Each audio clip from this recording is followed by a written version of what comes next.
नमस्कार दोस्तों, स्वागत करता हूं आपका वीडियो में। तो दोस्तों वीडियो है Indian politician reaction on CAA roast, Hindus condition in Pakistan and Bangladesh. तो टिब्रो भाई का वीडियो है, सीधा देखते हैं पहले वीडियो को, उसके बाद करते हैं बात। लेकिन वीडियो को देखने से पहले अगर आप चैनल पर ना हो तो चैनल को सब्सक्राइब कीजिएगा। अगर आपको वीडियो अच्छा लगे तो लाइक कीजिएगा, शेयर कीजिएगा। चलो देखते हैं वीडियो को।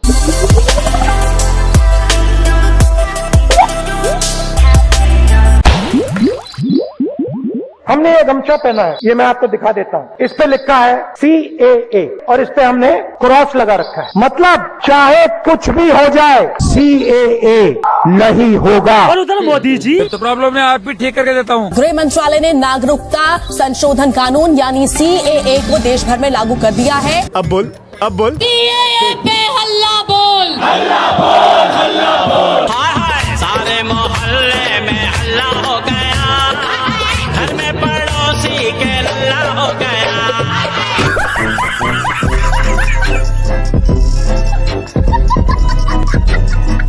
भाई लोग कई सालों से चले आ रहे हंगामों के बीच आखिरकार देश में CAA लागू हो ही गया। जहां एक तरफ विपक्ष बुल्ला और लिब्रांडू इसका मातम मना रहे हैं, वहीं दूसरी तरफ दूसरे देशों से आए शरणार्थी। बेटा मैं तो बहुत खुश हूँ, हम दुख देखे वो हमारे बच्चे नहीं देखे। नहीं 20 साल हो गया, हमारे बच्चे को अभी नागरिकता मिल जावे। हम मोदी सरकार की बहुत आभारी है, हमारे माँ बाप है। मोदी जी आपको पता नहीं, आज एक भगवान है। मोदी जी ने जो किया है ना, ये सैकड़ों साल तक नहीं हो सकते भाई साहब। हमारे को तो बहुत बहुत अच्छा लग रहा है और मोदी को हम प्रणाम करते हैं। हमारे लिए तो मोदी का रूप राम के जैसा है। अब भाई एक तरफ दूसरे देशों से आए शरणार्थियों को मोदी जी में राम नजर आ रहे हैं, वहीं दूसरी तरफ विपक्ष के नेताओं में इनको क्या नजर आ रहा है?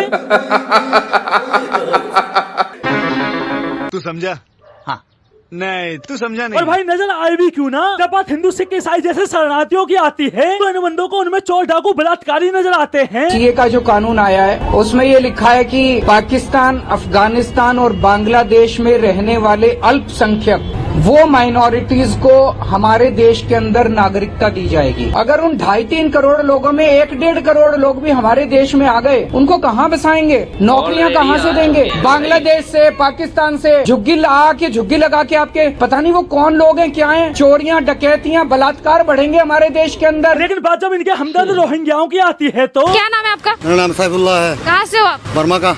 दिल्ली सरकार जो है वो मदद कर रही है आपकी? मदद कर रहा है। क्या क्या दिया आपको? और दिल्ली सरकार दिया है, कपड़ा दिया है, खाना भी दिया है, चावल भी तुरंत दिया है। अच्छा बिजली भी चाहिए? बिजली आ रही है?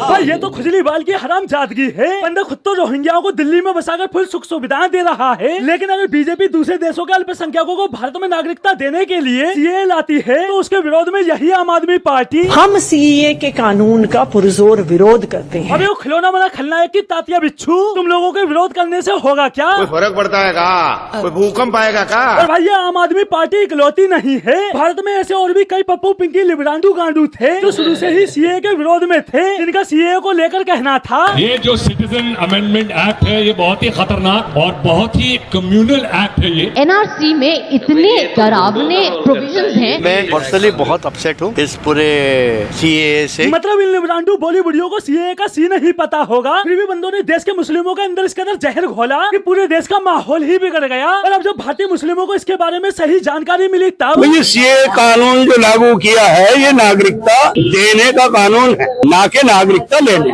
और ये नागरिकता उन लोगों को मिलेगी जो पाकिस्तान से आए हैं, अफगानिस्तान से आए हैं या बांग्लादेश से यहाँ आए हैं, तो उसमें हमें तो कोई परेशानी है नहीं। यहीं के लोग थे, सब यहीं के थे। बंटवारे के वक्त वहाँ रह गए, वो वापस आ गए हैं, उनको नागरिकता मिल रही है और हम समर्थन कर रहे हैं इस बात का, उसमें कोई परेशानी की बात नहीं। लेकिन भाई देश में कुछ बंदे अब भी ऐसे हैं जिनको CAA कानून लाया जा रहा था तब भी समस्या थी, और अब जब इन्हें CAA में शामिल नहीं किया गया तब भी समस्या है। मैं ये कहना चाहता हूँ कि वहाँ पे बहुत सारे ऐसे मुस्लिम समाज के भी लोग हैं, तो वो मुसलमानों को बुला के क्यों नहीं नागरिकता दे रहे हैं? ये सिर्फ हिंदुओं को नागरिकता देने की बात क्यों हो रही है? जब CAA कानून के अंदर सारे धर्मों को शामिल किया गया तो मुसलमानों को क्यों छोड़ दिया गया? भाई वो इसलिए छोड़ दिया गया क्योंकि पाक, अफगानिस्तान, बांग्लादेश मुस्लिम बहुल्य देश हैं। भला मुस्लिमों को मुस्लिम देश में रहने में कहाँ दिक्कत होने लगी? दिक्कत तो अल्पसंख्यकों को होगी ना। और अगर तुम्हें लगता है मुस्लिम देश में मुस्लिमों को ही पेला जा रहा है तो फिर ये क्यों कहते फिरते हो इस्लाम अमन और शांति का मजहब है? अरे बाप रे, ये तो धोती खोल रहा है। इससे पहले मैं और धोती खोलना शुरू करूँ, उससे पहले समझने की कोशिश करो। यहाँ बात हो रही उन देशों के अल्पसंख्यकों की जिनकी इन देशों में ये हालत है। मेरा नाम हर्षी है, मैं यहाँ पे पूजा करता था, मंदिर साफ करता था, भजन सुनता था, और आज हमारा साईं का मंदिर तोड़ दिया इन्होंने, तो हमको दुख हो रहा है। क्यों तोड़ा, हमने क्या बिगाड़ा था इनका? आज हमारा भगवान नहीं है, भगवान को गैप कर दिया। ये लोग बर्दाश्त करे, हम लोग भी कुछ नहीं कर। मैं मेरे मजहब के लिए खड़ी हूँ।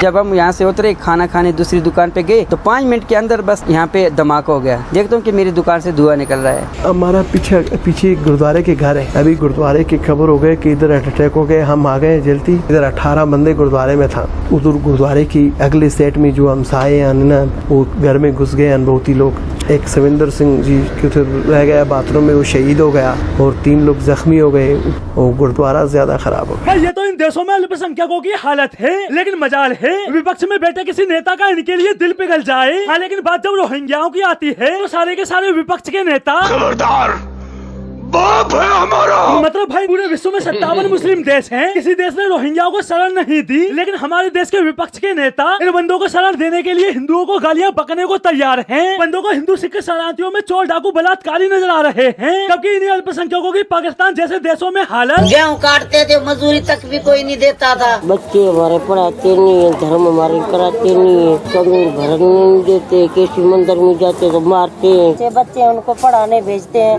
तो अगवा करके ले जाते हैं और अग्नि संस्कार करने नहीं देते वहाँ पर। वो 8-9 साल की लड़कियाँ हो जाती है, इसे हमें घर में छिपा के रखते हैं। क्योंकि वो लड़कियाँ बुरी नजर से देखते हैं। अगर अगवा करके ले जाते हैं तो 20-25 दिन अपने घर में रख के बाद में आके कोर्ट में पेश करते हैं। हमें कहा जाता था कि तुम मुसलमान क्यों नहीं हो जाते। और भाई पाकिस्तान में हिंदुओं के साथ भेदभाव, उसकी तो कोई लिमिट ही नहीं है। अब पाकिस्तानी हिंदुओं से ही सुनो। पानी ऐसे हाथ में पिलाते हैं क्योंकि हम इंसान तो हमारे को समझते नहीं है। उधर बहुत खाली बस थी, एक और औरत थी और एक मेरी दोस्त थी मेरे साथ। मैं उस औरत के साथ जाके बैठी ना तो उसने फौरन सीट छोड़ के आगे चली गई। तो मेरी कुछ फ्रेंड्स थी, वो मुझसे लेकर कुछ खाती पीती नहीं थी। हिंदू भाइयों को इसमें देते हो आप, फिर उधर बैठ के खाएंगे। प्लेटां च नहीं देंगे हिंदुओं ਨੂੰ। ਤੁਸੀਂ ਨਹੀਂ ਕੱਟਦੇ ਹਿੰਦੂਆਂ ਦੇ ਵਾਲ, ਤੁਸੀਂ ਕਿਉਂ ਨਹੀਂ ਕੱਟਦੇ ਹੈਗੇ? ਅਸੀਂ ਨਹੀਂ ਕੱਟਦੇ ਯਾਰ, ਅਸੀਂ ਮੁਸਲमान ਆ, ਅਸੀਂ ਹਿੰਦੂਆਂ ਦੇ ਵਾਲ ਕੱਟੀਏ, पागल हो तुम। अब भाई आप खुद सोचो ये बंदे कैसे पाकिस्तान बांग्लादेश जैसे देशों में अपने दिन गुजारते होंगे। अब जाकर इन्हें हिंदुस्तान में थोड़ी सहूलियत मिली तो देश में मौजूद कुछ लोगों को इससे भी दिक्कत हो गई। उनका शरणार्थियों के लिए कहना है उसमें मुस्लिमों को क्यों नहीं जोड़ा जा रहा है? अगर उनके साथ मुस्लिमों को भी लाया जाए तो हो सकता है कि उनके साथ साथ हमारी भी तादाद बढ़ेगी। मतलब भाई इनका खेल तो पूरा तादाद पर ही टिका हुआ है। इन्हें समस्या सीएए से नहीं, इन्हें समस्या है हिंदुओं की तादाद से। तभी तो ये बंदे सीएए का विरोध और रोहिंग्याओं को समर्थन करते नजर आते हैं। अब भाई आप खुद समझ सकते हो कि देश में इस कानून की कितनी जरूरत थी। हालांकि अभी सीएए ही आया है, एनआरसी तो अब भी बाकी है। वो मोटा भाई ने कहा था ना। आप क्रोनोलॉजी समझ लीजिए, पहले सीए भी आने जा रहा है, सीए भी आने के बाद एनआरसी आएगा और एनआरसी सिर्फ बंगाल के लिए नहीं आएगा, पूरे देश के लिए आएगा। और जिस दिन एनआरसी आया देश में पड़ रहे रोहिंग्या।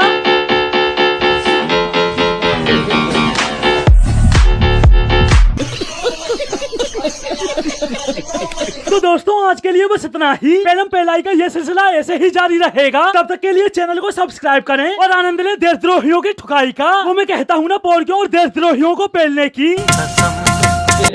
तो दोस्तों ये थी वीडियो। तो भाई देखा किस प्रकार से लिबरांडुआ ने जो है वो विरोध करने की कोशिश करी, लेकिन इस बार लोग इनके झांसे में कम आए हैं। आए जरूर हैं लेकिन कम आए हैं भाई। वो लोग भी समझ गए हैं कि ये भाई कुछ नहीं, ये सिर्फ भड़काने का काम करते हैं लोगों को।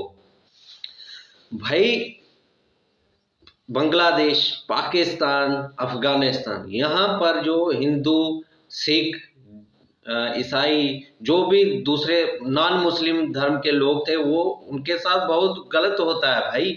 और वो कोई वहाँ इन देशों में भाग कर नहीं गए हैं, वो वहीं पे रहते हैं। वहीं पे इनकी जमीनें थी, जब बंटवारा हुआ सब कुछ इनका वो वाली साइड में ही था। पाकिस्तान, बांग्लादेश, अफगानिस्तान तो उधर ही था भाई। लेकिन अब उनके साथ अगर वहाँ पर अच्छा व्यवहार नहीं हो रहा तो वो जाएंगे कहाँ पे? उनका देश एक ही है, भारत में ही आएंगे वो फिर, और तो कहीं नहीं जा सकते। हिंदू जो सिख ये लोग तो कहाँ जाएंगे फिर? ठीक है ना। और तो कोई इनको नागरिकता इतनी आसानी से देगा नहीं, इनकी सुरक्षा की चिंता कोई करेगा नहीं भारत के सिवा। भारत में है तो इनको मिली है, लिबरांडुओं को मिर्ची लग गई है इससे कि भाई रोहिंग्यों को भी दे दो।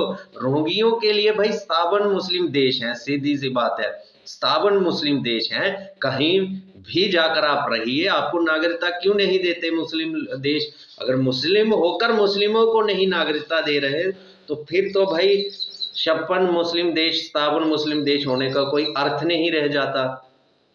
लेकिन नहीं भाई, हमारे कुछ लोगों को बहुत इनके प्रति सहानुभूति है। लेकिन धीरे धीरे सब्र रखिए, थोड़ा इंतजार करिए, एनआरसी भी आएगा, सब कुछ होगा, टेंशन नहीं लेने का, आराम कर कीजिए अभी थोड़ा। बाकी आप दोस्तों का क्या कहना है कमेंट सेक्शन में अपनी राय जरूर बताइएगा। अगर आपको वीडियो अच्छा लगा हो तो लाइक कीजिएगा, शेयर कीजिएगा और ऐसे ही रिएक्शन वीडियोस देखने के लिए चैनल को सब्सक्राइब कीजिएगा। मिलूंगा नेक्स्ट वीडियो में, तब तक के लिए नमस्कार, जय हिंद, जय भारत।